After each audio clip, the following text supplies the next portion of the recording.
What's up, everybody? Welcome back to the Crown Cinema Podcast. In this episode, we are breaking down and literally just watched Secondhand Lions. Your number 7th movie, top 10 movies of all time? You know, somewhere in that top 10, somewhere up there. I meant to look that up before we started this. That one, I don't know if it was number 7. Yeah, it was number 7. All I know is that it got pretty good feedback. And that was like a nice little surprise. I was proud of it. Maybe it's number 9. I was proud of it, just as kind of like a little sleeper pick. But there were a lot of people. And we've shouted it out too. I think when we did the Sixth Sense, I remember I brought up Secondhand Lions, and a lot of people were like, "Oh yeah, good movie." I was like, "Dang, this is cool." I didn't realize it got that much love. It was your number 9th top 10 movie of all time. That was my number 9. Yep. Yeah.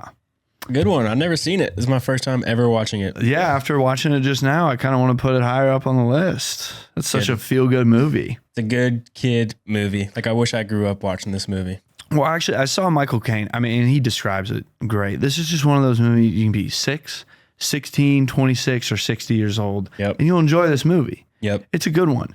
It's a boy movie. It's a movie for boys. It's definitely like a good coming of age movie for young men. I think, I'll check back in when I'm maybe a bit older. I am 26 actually. So Michael Caine said you beat 6, 16, 26 or 60. There's a good movie for that. I am 26. So I guess this was nice. I would say it's Robert Duvall's most underrated movie. I'm curious. I had never heard about it.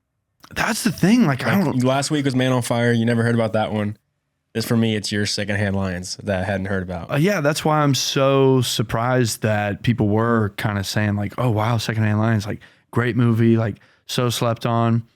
And it's I truly, because I don't remember ever hearing anybody else talk about it or anything like that. I remember, I'm trying to remember why exactly we even watched it, because this is one of those I watch with my parents every once in a while. It's just one of those feel good movies.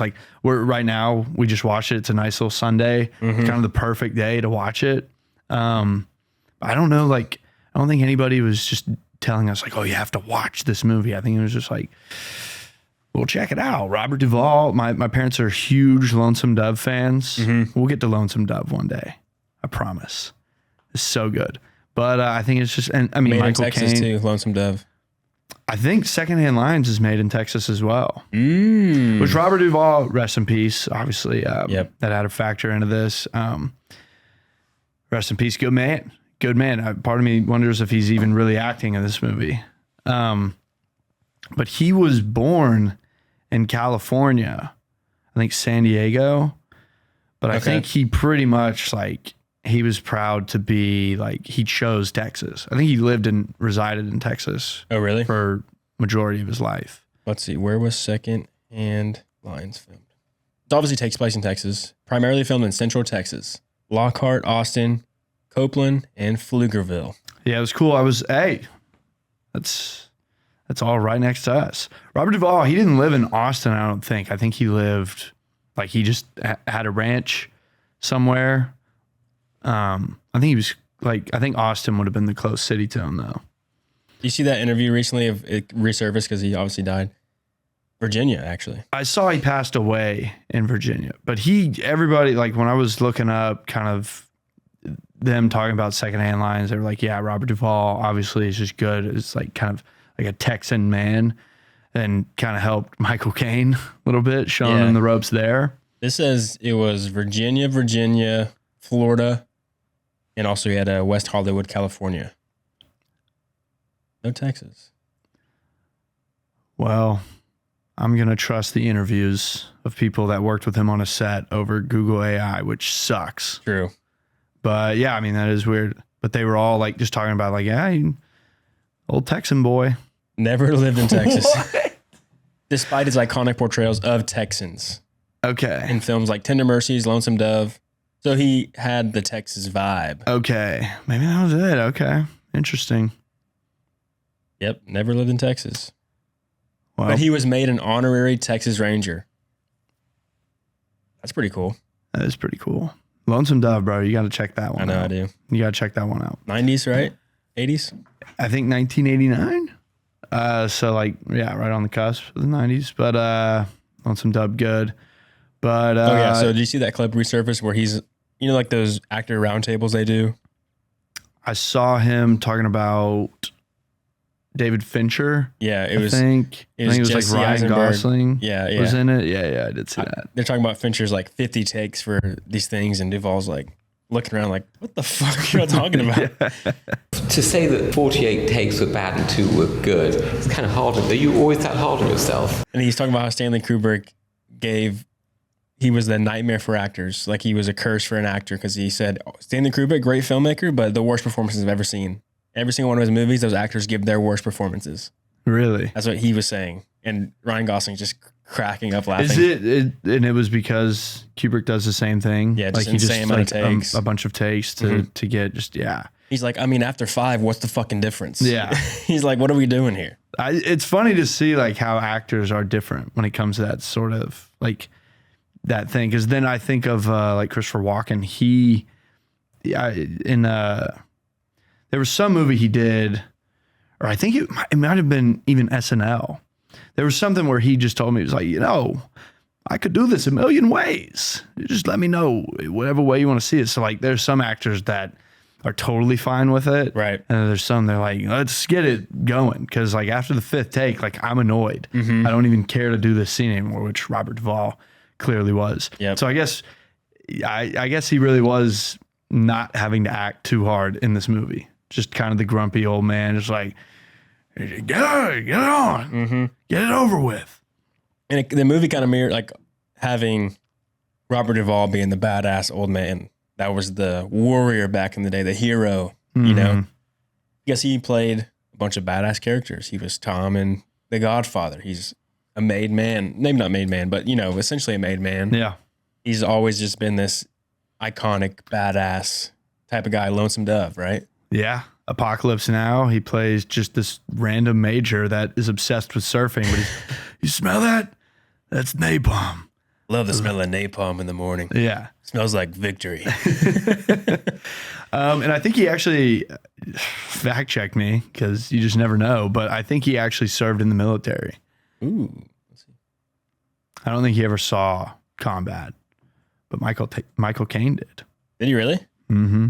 Yep, U.S. Army, 1953 to 1955. Enlisted after graduating from Principal College. During the Korean War. Nice. Yeah. So, I mean, I think there's that. Michael Caine, I think Michael Caine like actually saw combat and almost died. It's great with this movie picking 2 just legendary old men, Michael Caine, Yeah. Robert Duvall. Like you just automatically look up to them in the movie just by their presence. Yeah. This movie's just, and well, also Michael Caine, God love him. Phenomenal actor. Everybody loves Michael Caine. Having to do a country accent in this one, but God love him. Like it slips. For me, I hear him, but I think it's because he just has this most insane, iconic voice. Right. It's kind of up there with like Morgan Freeman. But it's I don't think it's that hard I think the English to Southern is pretty much, it's a very similar accent. He does a good job. It's subtle changes that you do to make it Southern, but it's basically an English accent. Yeah. He does a good job. I think it's just because I can't imagine him not having a British accent that like for me, even if it's not actually slipping, I just hear it that way. But in his defense, in Secondhand Lions, they haven't even been in the United States for like 40 years. So it makes sense that he doesn't have like this perfect country accent. Right. I love like, it's always cool with these, like back in to show a hero of somebody that's like traveled the world. It's always Africa. It's like a not very well traveled place. It's like so far away from Europe where these guys have came from, like their descendants have came from, right? Or America. Like going to Africa is crazy. Yeah. And so like when you get to see like Africa, it's like this mythical place that you only dream of. Like no normal person would ever go to Africa back in when those guys were in Africa. In 1914. Yeah. Yeah. I mean, I think it's just one of those where it's like, how do we do this one right? How do we say this right? No, I think it's just how to use it. That's right. No, I think it's just one of those where like you go to Europe, you get the tours and everything, and like just you're good. Like it's a cool experience. Like I think the places that they're going in Africa, like you kind of rolling the dice there. Yeah. I mean, and specifically for them, they literally get so drunk and borderline drugged that they end up like in the French Legion, like fighting the slave traders. Right. So like, because they didn't even plan to go to Africa. No. You know, I think they were doing the European tour. They were like staying at one step ahead of the Germans. Right. Yeah. So like, yeah, Africa was on accident and they found themselves in dicey places. It was good. It was good. I wish I watched this as a boy because the young version of Hub, Robert Duvall's character, he just looks like a badass. Yes. Freaking mustache. You never see him like with the shirt off or anything. He's always in baggy clothes, but you can tell that dude is jacked. Yeah. I think that's what's so cool about this movie for me too, is like the fight scenes are actually pretty good. Yeah. Honestly, this movie reminds me a lot of The Princess Bride. Yeah, it's similar. Yeah. Just similar vibe. The fact that they're like going back and telling stories. And obviously just kind of the feel goodness of it. But then when Hub, right? Is it Hub? Hub's Robert Duvall. Yeah. When Hub is telling Walter, like what happened to Jasmine, and he says she died in childbirth. What happened to Jasmine? She died in childbirth, hurting the baby. I don't know for you, but like for me, first time that like I saw this, it just felt like I got like punched in the stomach. Because it's like, whoa, this has been just a feel good movie this whole time. Princess Bride, you never get anything like that. And so it just kind of catches people off guard. I think like whenever he just delivers that line, also the acting for just kind of the vibe of this movie, the acting, you get some genuinely good scenes from like a lot of, and we have like very deadly actors in this movie. Yeah. And so like in that scene, like he says that, it's just gut wrenching. It's like, whoa. Like we knew it wasn't going to be like the happiest ending. That like, oh yeah, he lost her probably. You Lost know, his baby too. he lost his baby too. And it's like, oh, this is not the Princess Bride. This is some real shit that just happened. So that one kind of gets you. But then, yeah, I mean, bro, Haley Joel Osment, once again, doing it again. And he's what, like, he's got to be like 12, 13 years old making this movie. This actually helps the story because he was going through puberty during filming it. And if you notice, they filmed it in chronological order and his voice changes throughout the story. It gets deeper Maybe we should have called first. throughout the movie. Dude, yeah. Which reflects the theme of him growing up, becoming a young man. Yeah. So you see him like physically becoming a young man by going through puberty and his voice changing throughout the movie as he learns the lessons that he's getting from his uncles. Okay. If I'm going to live here, there's going to be some conditions. Yeah. That's pretty cool that it's shot in sequence order. Yeah. And they probably knew, okay, he's probably about to go through puberty. Let's film it in chronological order so that way his voice wouldn't be deep in the beginning and squeaky in the beginning. at the end. I can't stand his voice in the beginning. It is nonstop squeaking. But it's it gets so deeper. annoying. It finally does, but it just. But there's 4 of them. Yeah, 3 of them. Yeah. Ugh, gives me goosebumps. It's so annoying.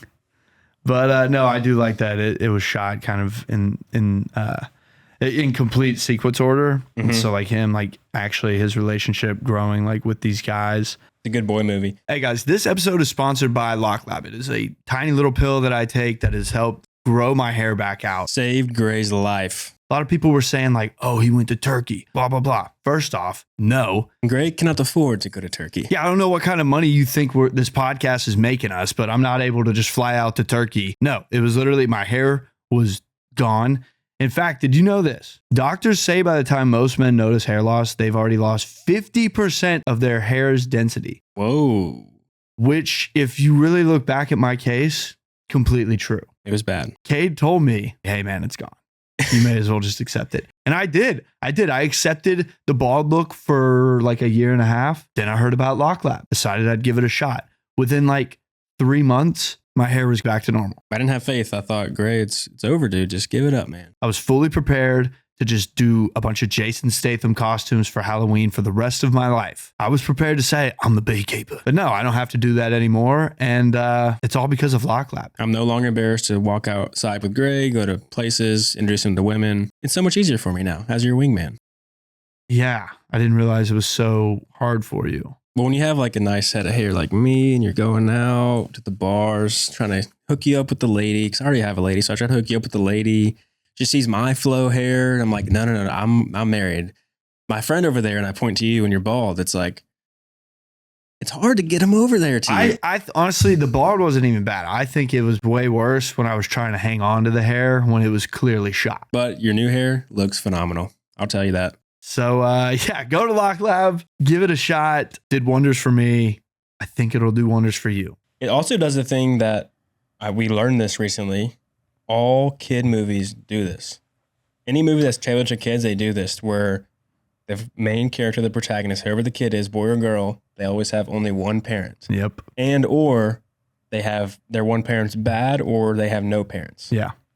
Because psychologically, we looked it up. The reason why, it's because it allows for the kid. That's the easiest way for a kid to have empathy for a character. They can understand that. They know their parents. Their parents were gone. That's like the worst thing that could happen to a kid.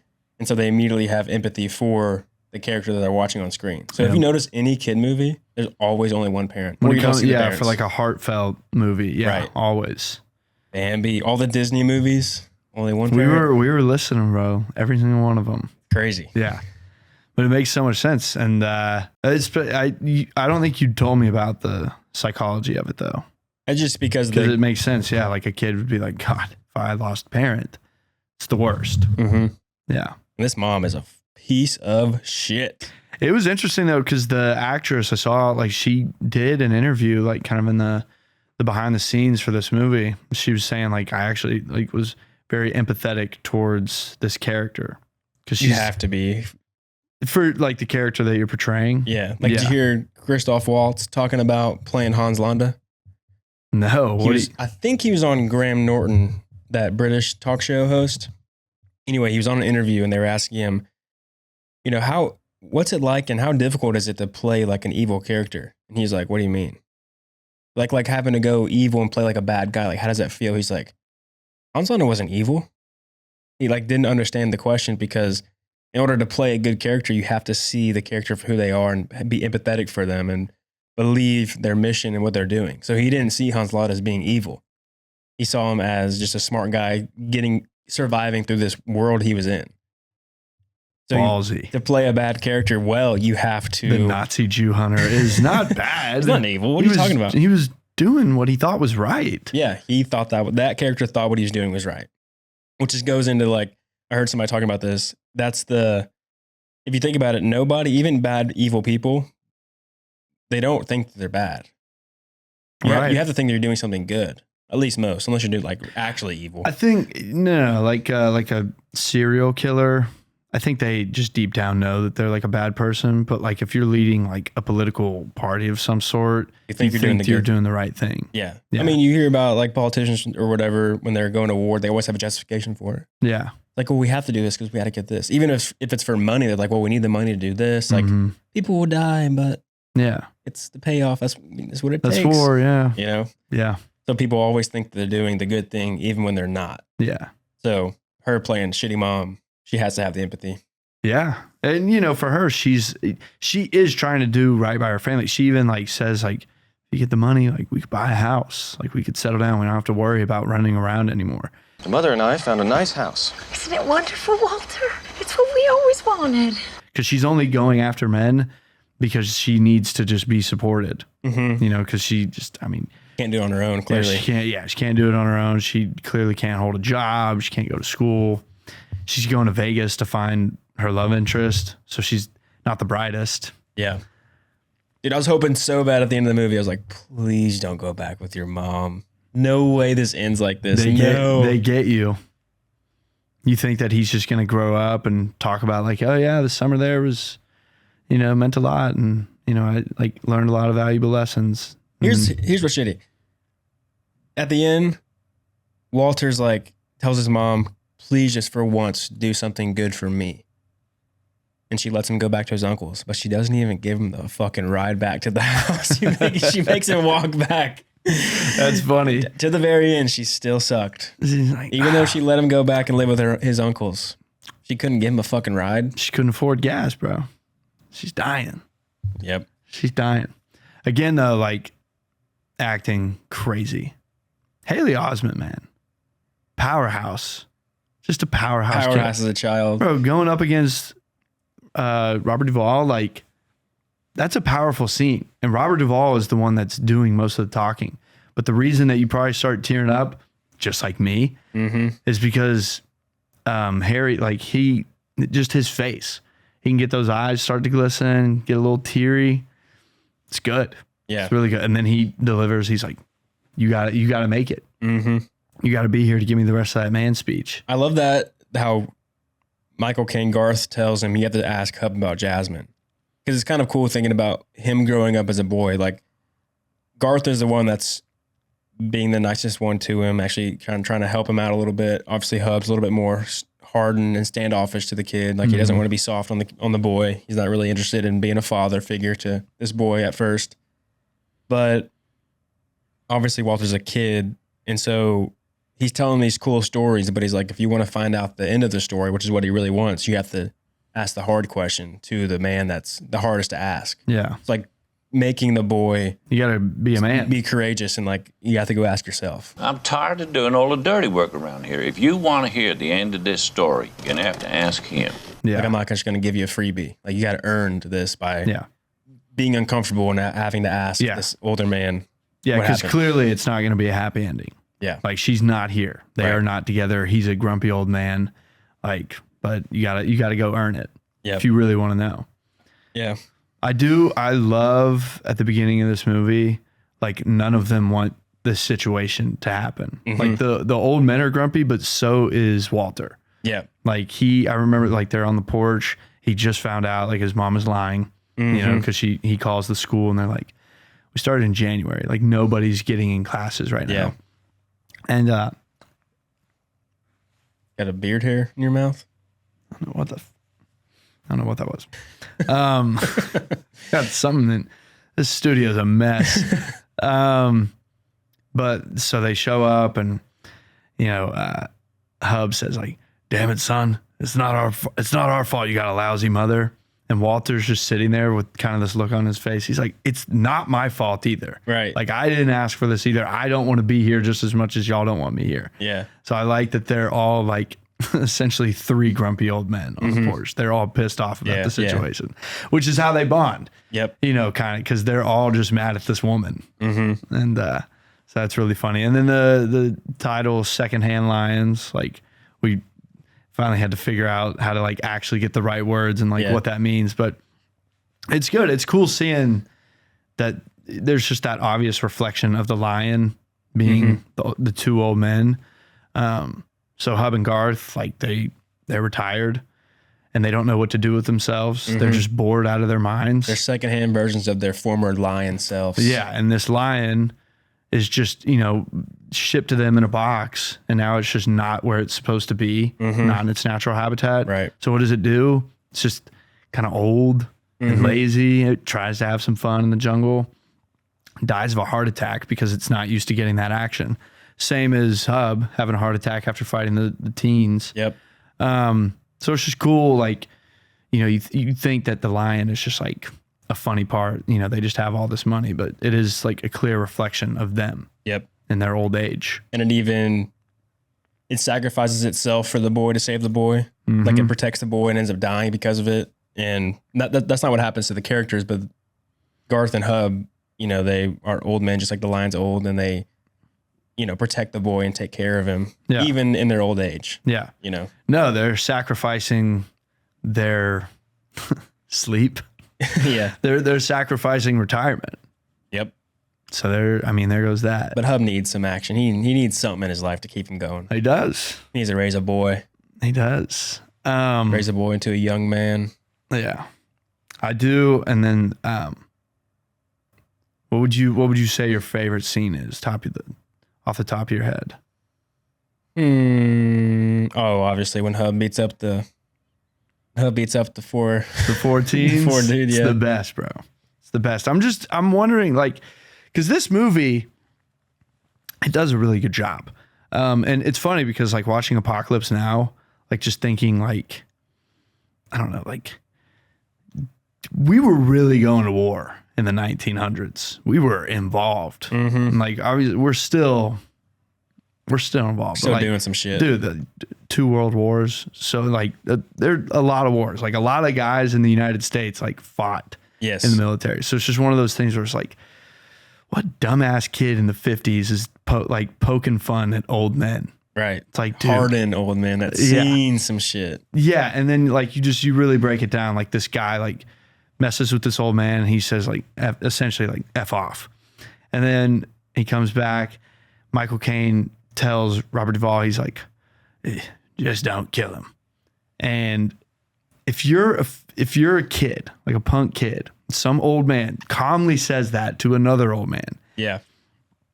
and like, it's just that, you should think. You should Think really about- take a step back and wonder, wait a minute, what just happened? What did you say? But then he doesn't even get the chance because now Robert Duvall's got him by the throat. Yep. So that happens. Watch yourself, Chief. Yeah. Should have dropped one of those on him.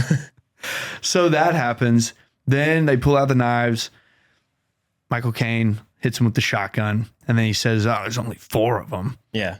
Come on, let me fight. That's the second one. Yep. That's the second thing. Then the third and final act is you finally get the chance to go at this old man with a knife. He disarms Well, you. actually, no, before that, Michael Caine throws back the knife to the guy, says, you're going to need that. You better pick that knife up. You're going to need all the help you can get. Yeah. Okay. So, wow, there's so many. So there's that.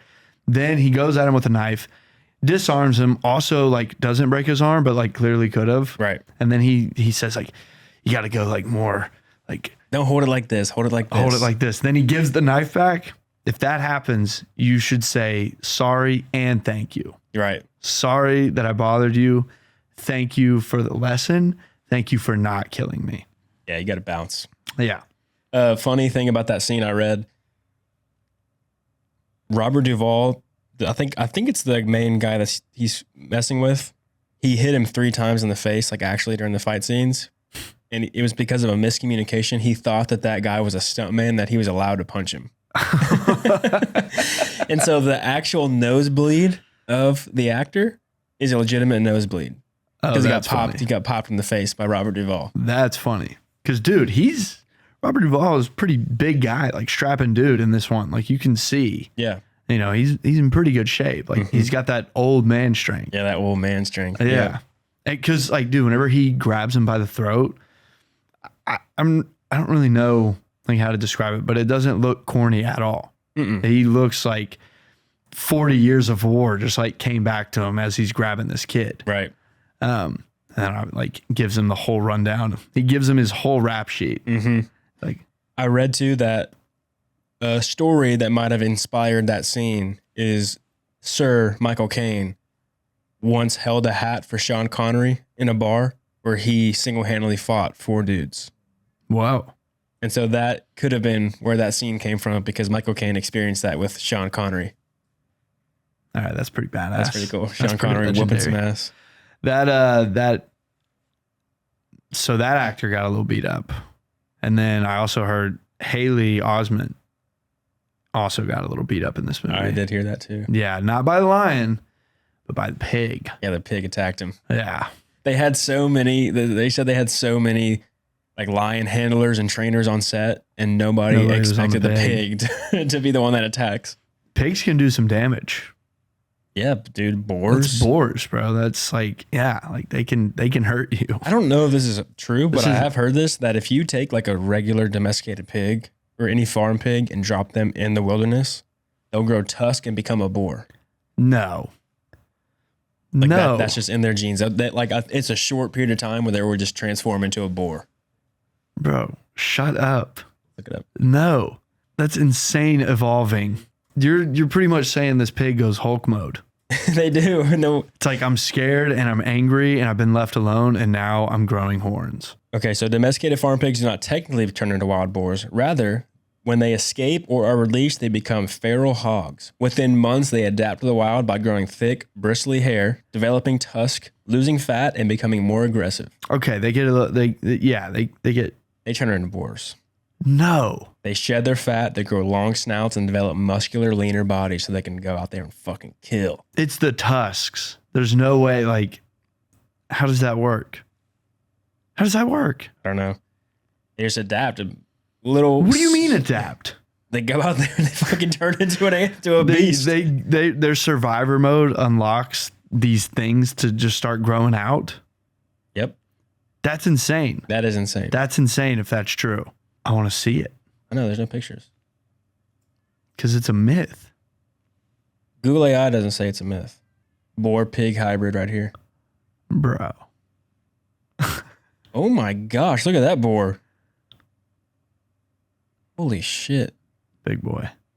Meat. Good for Haley. He didn't get too messed up. Look at that fucker. That is one ugly animal. That's what a domesticated pig would look like if it turned into a wild boar. Wouldn't actually grow tusks. They do. Long snout. That's their tusk right there. You're either born with those tusks or you're not. They have them. It's like Wolverine. When he gets angry, they pop out. That's incredible if that's actually true. I think it is. I need to watch like a whole documentary on that. The transformation from pig to boar. I'm not about to just believe Google AI. Okay? We've done this for too long. Whether it's true or not, you can choose what to believe. As this movie is stated. And I choose to believe. Sweet little pigs turn into boars within months in the wild. The writer and director, what's his name? Tim McCanley's? I think I'm saying that right. Yeah. Tim McCanley's wrote the screenplay for The Iron Giant. Right? That's what it's called. Yeah, The Iron Giant. You ever seen that one? Mm-mm. No way. I know. Mercedes loves it. This guy is really good at making the heartfelt movies. Yep. What else has he done? I haven't seen any of these. Nope. I haven't even heard of any of these. Looks like the Iron Giant. Oh, whoa. Dennis the Menace? Or Dennis the Menace Strikes Back? Okay. Still, I bet it's pretty good. Dennis the Menace, that was a good movie. Did you ever see Dennis the Menace? Mm-mm. But yeah, you need to see The Iron Giant. We should honestly do The Iron Giant. I do know it's really good. Yeah. That's like an incredible movie. And Yeah. I haven't seen it since I was like 9 or 10, but I already know like it would still hold up. Yeah. Such a good movie. What's funny though, so the home that they filmed at, it was a real home. Like people live there. And it was like an old couple that lived in this home. And when production came in, it was a nice house, but they had to come in and make it look worn down. So they like aged the house, made like the roof look all shitty. And so when the wife came on set to see what their house looked like, she like almost fainted and like broke down in tears because their house was destroyed. Because it looked like shit. And it was a normal house. Like, what the fuck? Like, why did we do this? But production at the end came back and they made the house look perfect and they renovated it again and made it look nice. Like that was their trade-off. They let us destroy your house first, but then we'll make it nice. Yeah, well, they also made a lot of money for letting them use that house. Yeah. I wonder what their fee would be.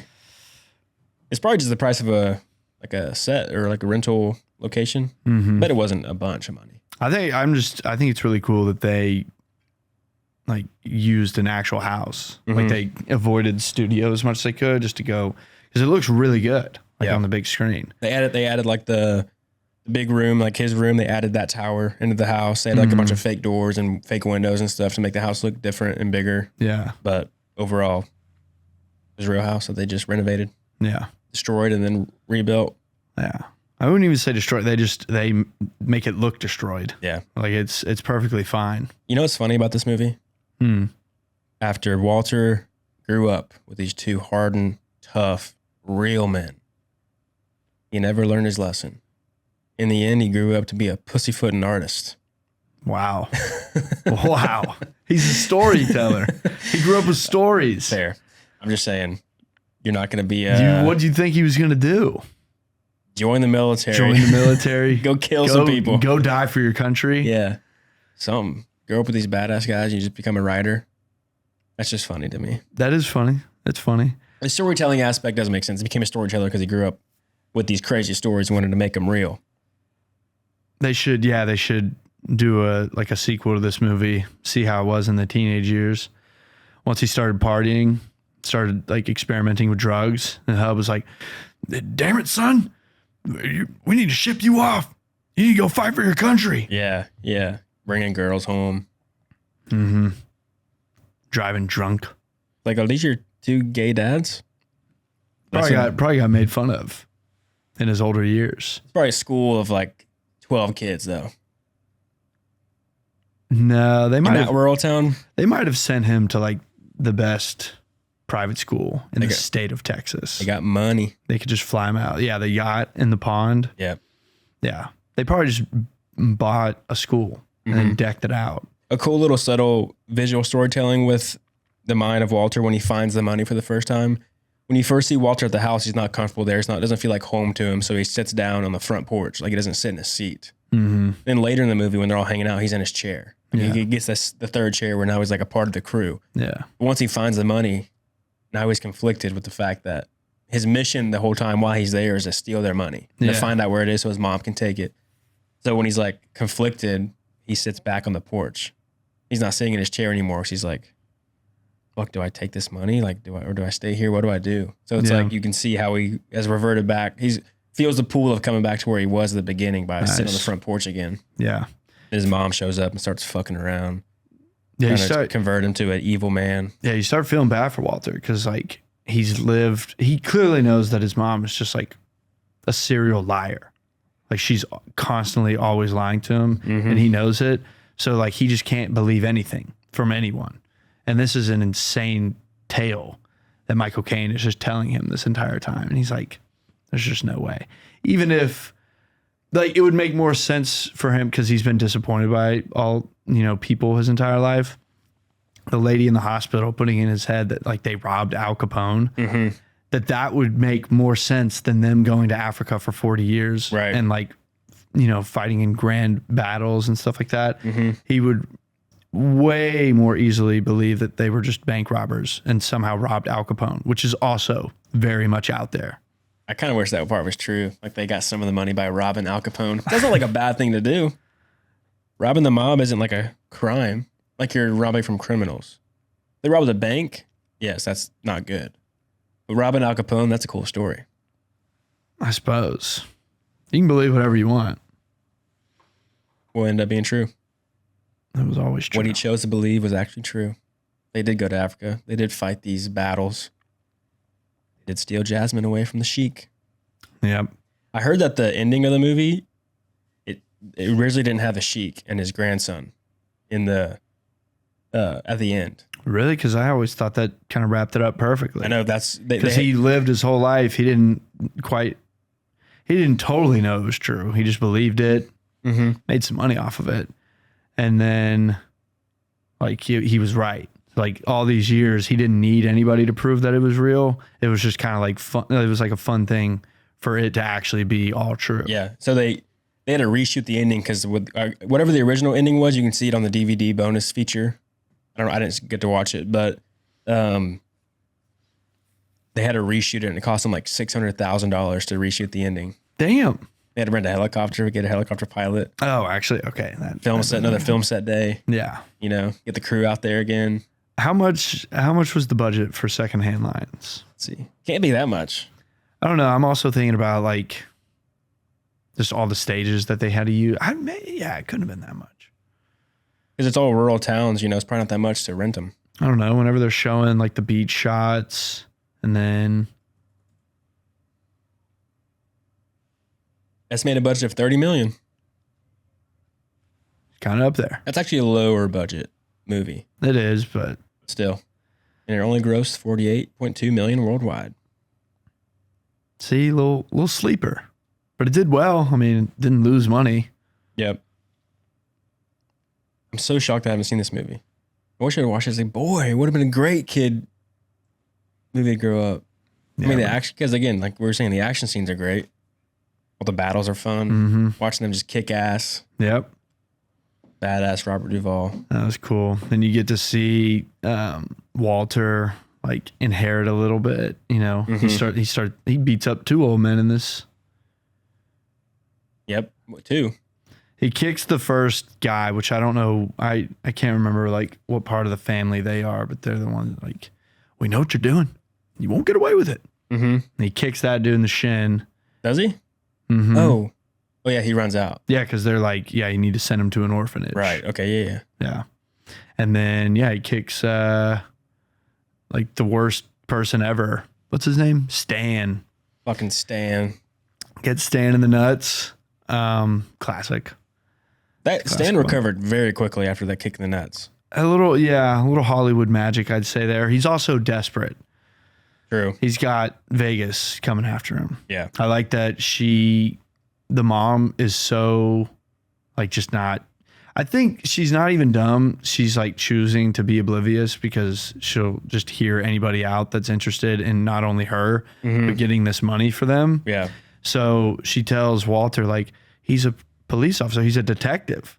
And then he pulls out his badge and it says private investigator, which means he's not like actually a cop. And he put that thing back so quick. So quickly. He flashed it and just put it back. Yeah. You couldn't even read it. You just saw private and then it was away. Yeah.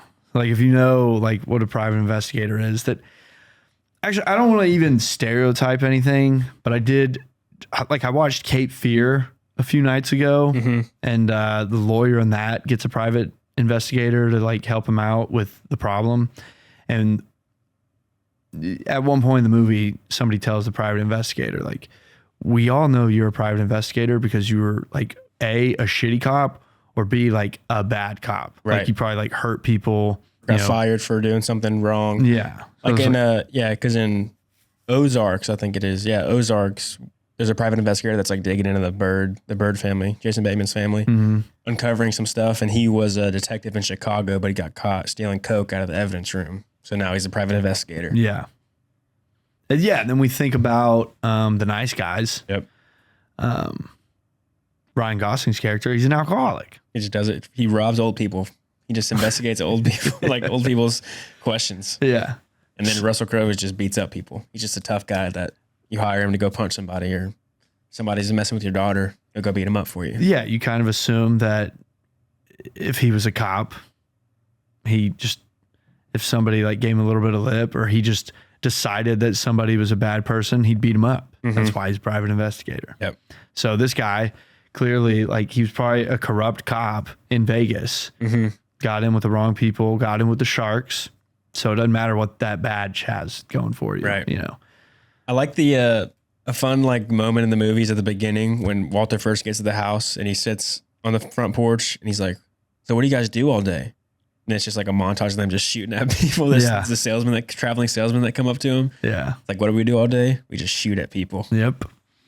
I can't believe you've never done skeet shooting. Yeah, no, never. I've had a couple opportunities, but I never got to do it. You got to do it. There's a reason they did it till the sun went down. Yeah. Actually, it's a pretty good time. I think just even like the amount of animals like in this film, like that'd be hard. So like I've worked on some sets where like it's just like a cat or a dog trying to get them. I've worked with turtles and frogs.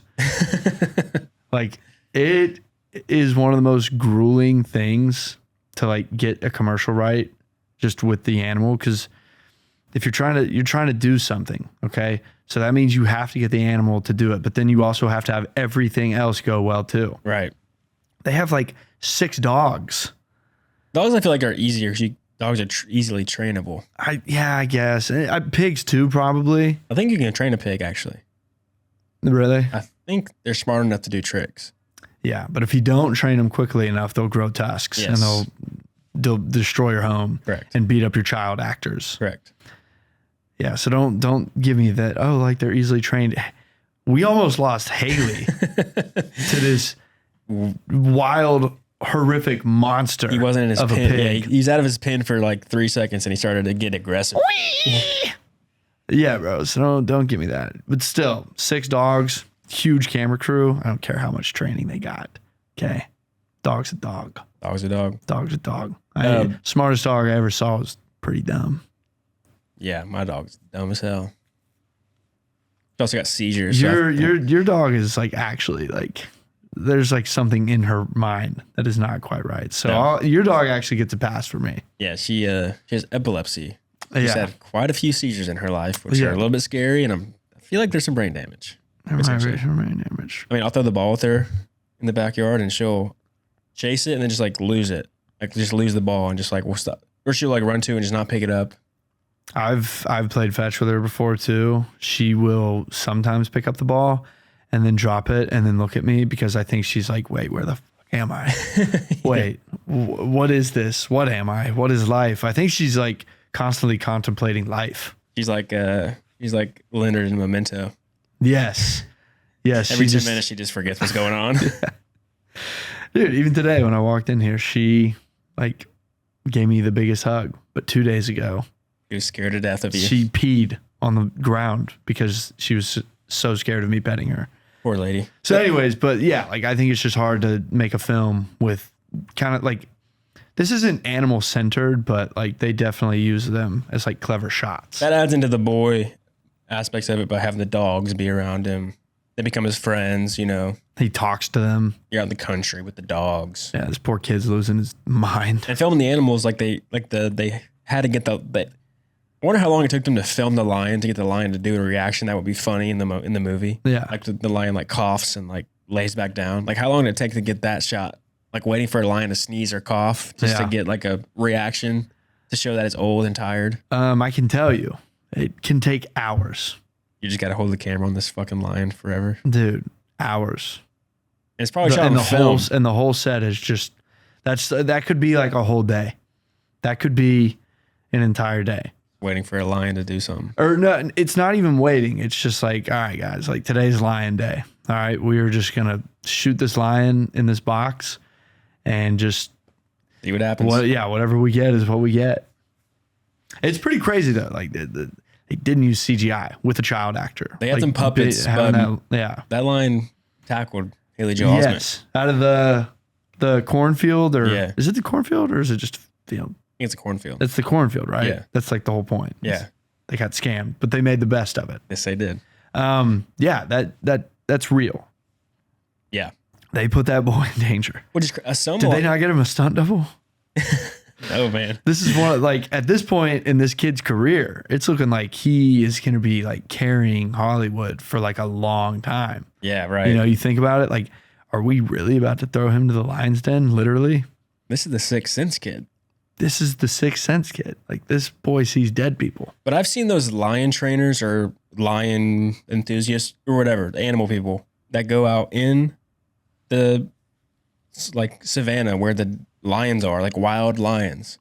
And they spend time with them. They like somehow indoctrinate themselves into the society of the lions. And there's like a scene where the camera crew followed this guy back up to where he met this lion pride.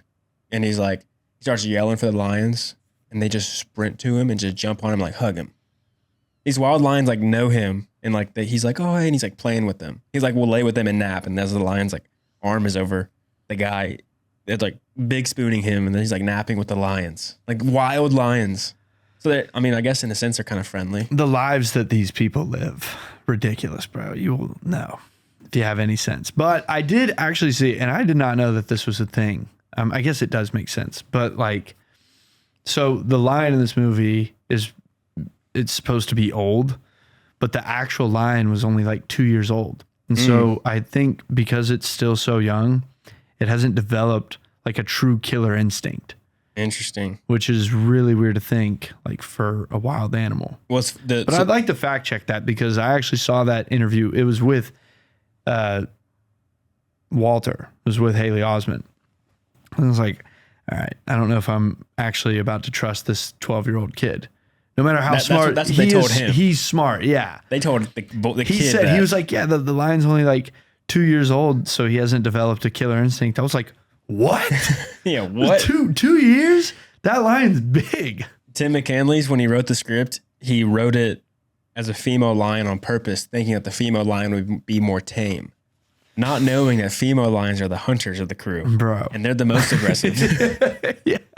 It's the male lions that lounge all day and just chill out with the pride. Dude, I think about, because the male lions, like, they're pretty much just expected to have sex all the time. So, like, they just chill. Have you ever seen the videos of, like, the female lions, like, being mad at the male lion because it's tired?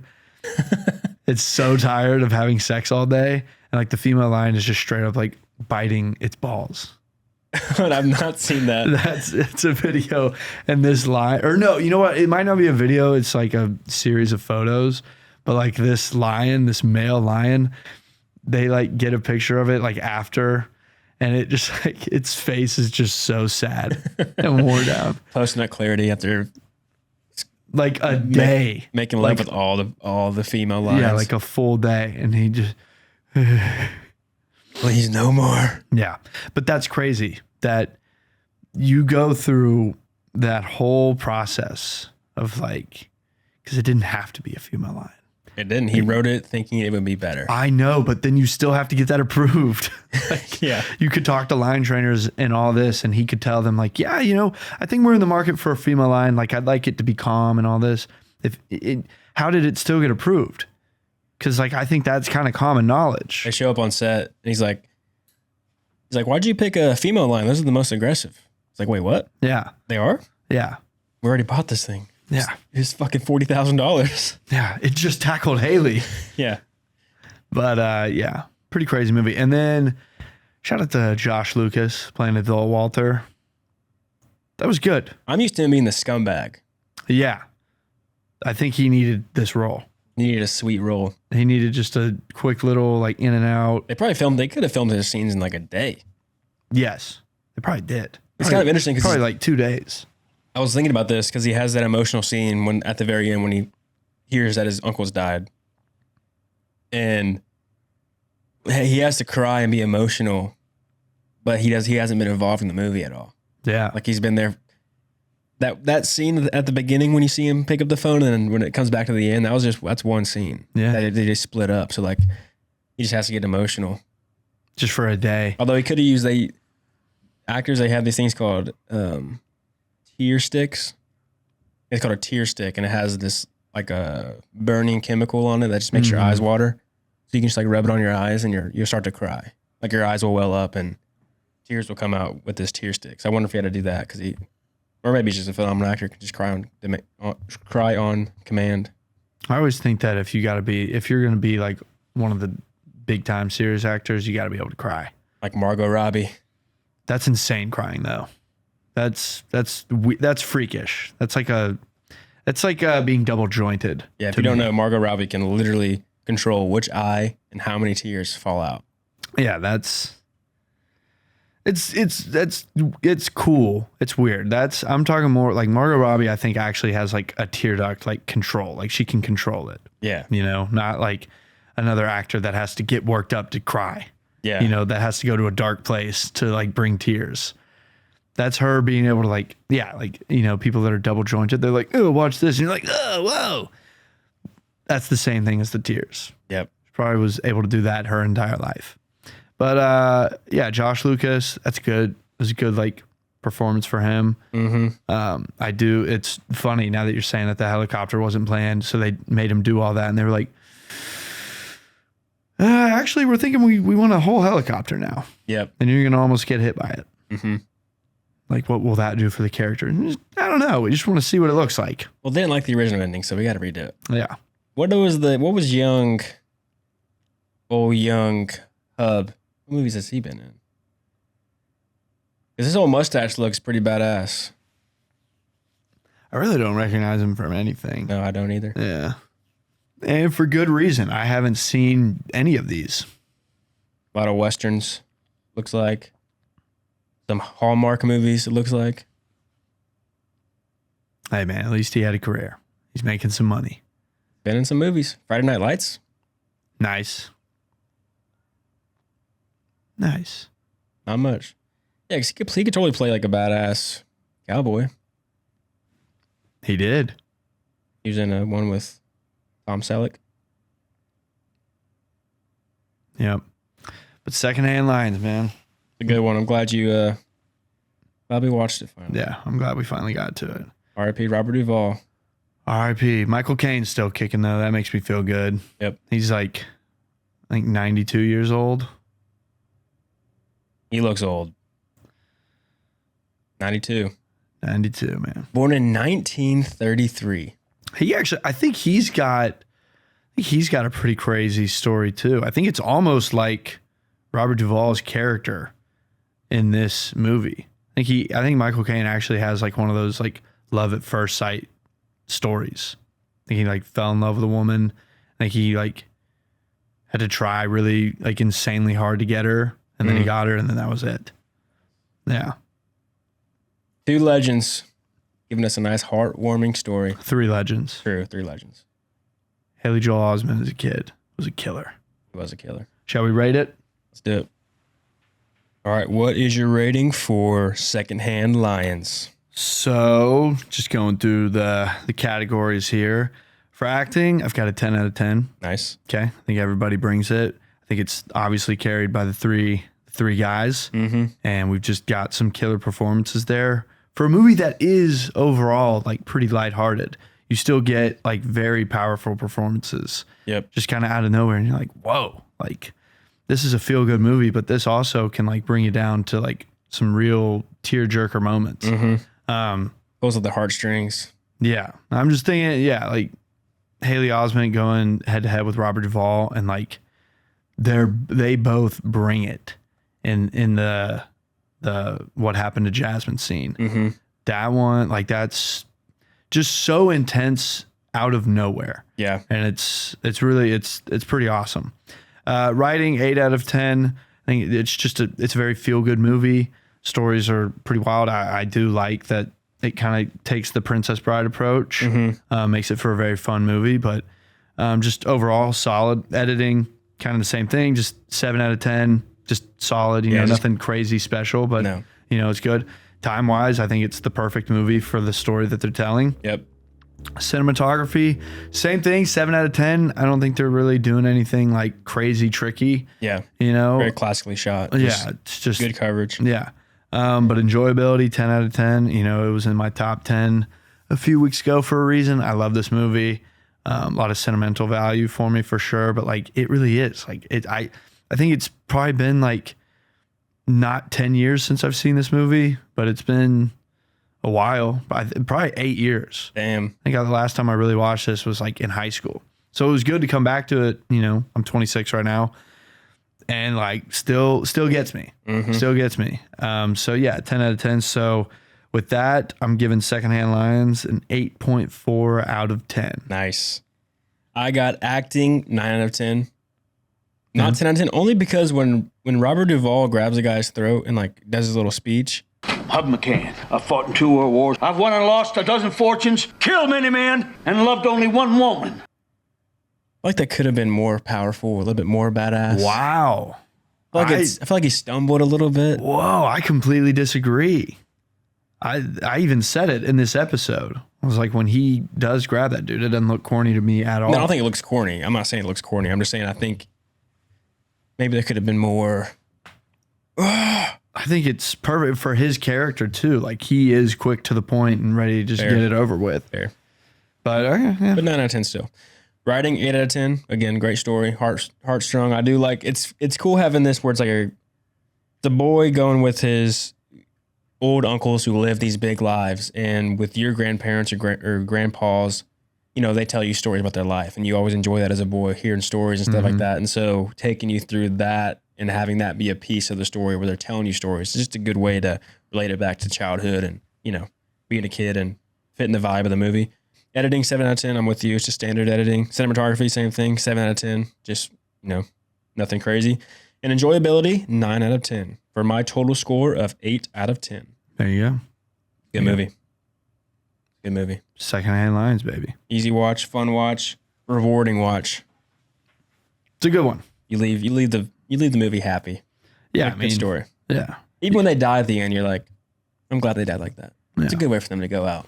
I'm glad they try to go upside down through the barn, try to do some crazy maneuvers. Went out with their boots on, just like Robert. Yep. Good hangover movie. Wouldn't you agree? Yes. Yeah. I concur. I concur. Maybe I'm hungover. Maybe I'm not. Who knows? Who could tell? Who can tell? Only me. Seeing through this podcast. No, great movie. I'm glad that it was on your top 10. I'm glad we watched it because it was a fun movie. Good watch. I'm glad I finally have seen it. Now I have a couple more to knock off my list that I haven't seen from your top 10. Yeah. Got the Hitchcock movie. What was it? Great Escape. Got to watch that one. We'll get there. We'll get there. All right, thank you guys for listening. Comment below your thoughts on Secondhand Lions. Let us know if you grew up on this movie. Let us know what you think about it. And as always, we will see y'all next week.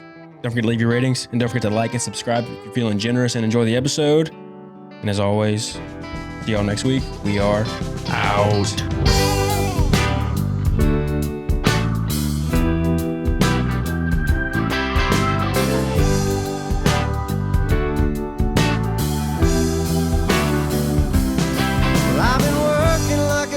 Trying to buy my next meal. Seems all I do is drive. And when the boss man sends my next check in the mail, I'll have enough for closing time.